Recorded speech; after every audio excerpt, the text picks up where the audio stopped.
దేశమంతా యుద్ధంపై పోరాడుతూ పాకిస్తాన్ తాలిబాన్లతో కానీ టెర్రరిస్టులతో కానీ తలబడుతూ మన భారతదేశం సైనికులంతా యుద్ధం వైపు ఉంటే మన చంద్రబాబు నాయుడు గారు మాత్రము ఈరోజు ఆంధ్రప్రదేశ్లో ఉన్న వైఎస్ఆర్సీపీ నాయకులను ఏ విధంగా అరెస్ట్ చేయాలి, ఏ విధంగా అక్రమ కేసులు పెట్టాలని ఆలోచనలో ఉన్నాడు ఈయన.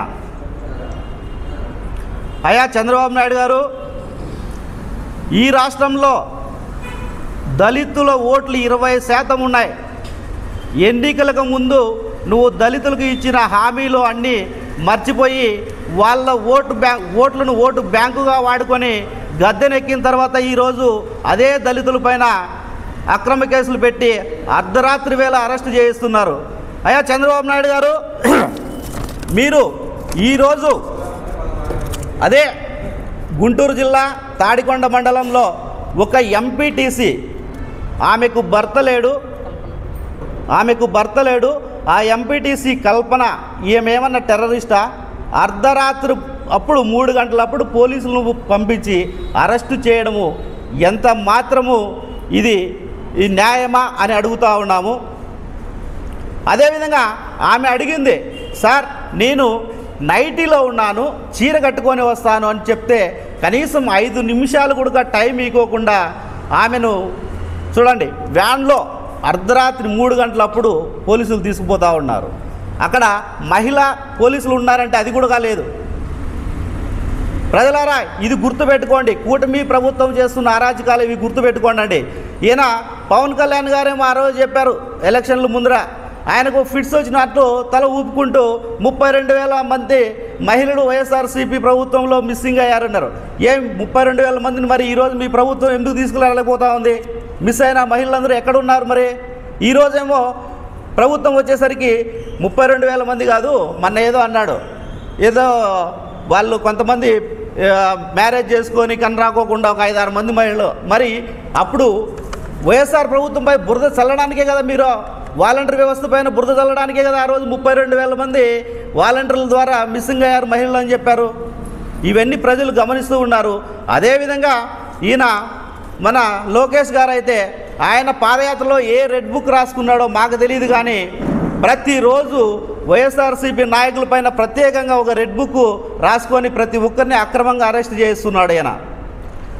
సార్ మీరు చెప్తున్నాం ఈరోజు ఖచ్చితంగా కల్పన గారికి చేసిన అన్యాయాన్ని ఈ విధంగా దాన్ని సర్దిద్దకపోతే తొందరలో ఖచ్చితంగా ఆ నిరసన కార్యక్రమాలు, ఖచ్చితంగా వైఎస్ఆర్సీపీ పార్టీ తరఫున నిరసన కార్యక్రమాలు వీళ్ళు కాకపోతే ఎక్కడికైనా పోతామని చెప్పి కూడా ఈ సందర్భంగా తెలియజేస్తున్నాం.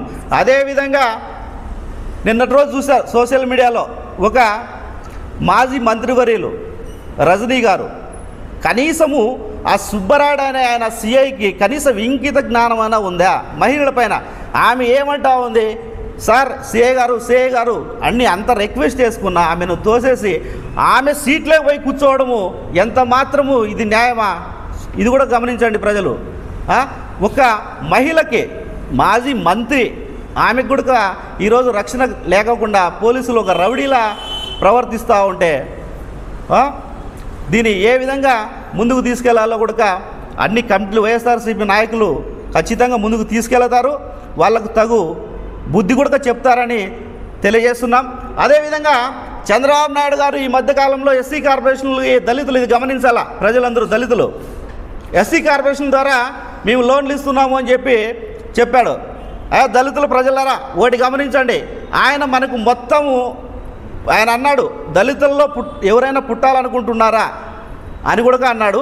అలాంటి వ్యక్తికి దళితులకు న్యాయం చేయాలని ఎలా ఉంటుంది, మనసు ఉంటుందా? మీరు గమనించండి. ఎస్సీ కార్పొరేషన్ ద్వారా లోన్లు ఇస్తున్నామని నోటిఫికేషన్ ఇస్తున్నాడు. ఆ లోన్ ఏ విధంగా ఇస్తున్నాడు అది మాత్రం పూర్తిగా చెప్పడం లేదు. ప్రతి ఒక్కరు బ్యాంకు లింక్ పెట్టాడు, ఆ కార్పొరేషన్ లోను బ్యాంకు లింక్ పెట్టాడు. బ్యాంకులో ఏముండదు, ఖచ్చితంగా నీ సిబిల్ స్కోర్ ఉండాలా, నీవు లావాదేవీలు కరెక్ట్గా జరిపిండాలా, ఆ బ్యాంకు వాళ్ళకు మాత్రమే లోన్ ఇస్తుంది కదా, ఇది తెలిసిండేది. ఎస్సీ కార్పొరేషన్ అనేది కార్పొరేషన్ ద్వారా లోన్ ఇవ్వకోకుండా బ్యాంకు లింక్ ఎవరు పెట్టేమన్నారు మీకు?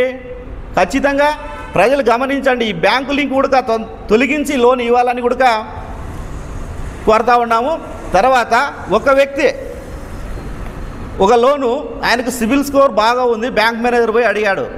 ఈ కూటమి ప్రభుత్వం పెట్టింటే ఒక ఆంక్ష చూడండి, బ్యాంకు లింకు పెట్టి ఆ బ్యాంకుకి వీళ్ళ ఎమ్మెల్యే కానీ ఎంపీకి మాత్రం సంతకం పెడితే మాత్రమే లోన్ ఇవ్వాలి వాళ్ళకి, లేకపోతే లేదు.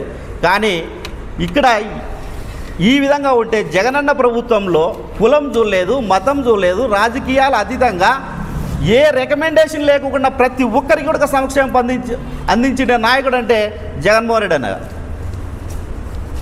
కానీ ఈరోజు అలా జరగడం లేదు. వీళ్ళు ఏ పథకం అయినా ఏ లోన్ ఇచ్చినా కూడా వాళ్ళ అనుచరులకు మాత్రమే ఇచ్చుకుంటున్నారు తప్ప నిజాయితీగా ఉన్న ప్రజలకు, న్యాయంగా అందాల్సిన ప్రజలకు మాత్రము ఇవ్వలేదు అని దళితులు ఇది గమనించండి అని కూడా తెలియజేస్తున్నాము. అదేవిధంగా అనంతపురం అర్బన్ ఎమ్మెల్యే గారు నిన్న సీఎం రిలీఫ్ ఫండ్ ఏదో చెక్కులు ఇస్తే ఏదో మాట అన్నాడు. మేము వచ్చి కూటమి ప్రభుత్వం వచ్చిన తర్వాత అనంతపురం అంతా అభివృద్ధి చేశాము అని చెప్పి.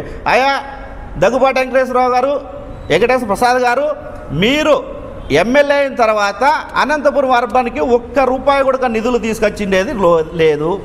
ఇది గత ప్రభుత్వంలో మాజీ శాసనసభ్యులు శ్రీ వెంకటరామరెడ్డి అన్నగారు ఉన్నప్పుడు చేసిన అభివృద్ధి మాత్రమే ప్రజలకు కనపడతా ఉంది. ఆయన కూడా ఇదే సీఎం రిలీఫ్ ఫండ్ 6,50,00,000 చిల్లర ఇచ్చాడు. ఇది కూడా మీరు ఒకసారి గమనించుకోండి. కావాలంటే మా దగ్గర లిస్టు కూడా ఉంది, ఇస్తాము.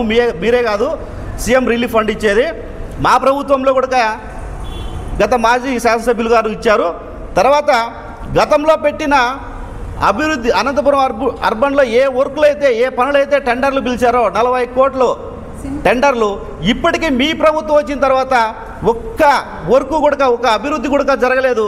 వాటిపైన దృష్టి పెట్టి కొద్దిగా ఆ అభివృద్ధి దృష్టి పెట్టి ఆ వర్కులు మీరు చేపిస్తే మంచిదని కోరుకుంటూ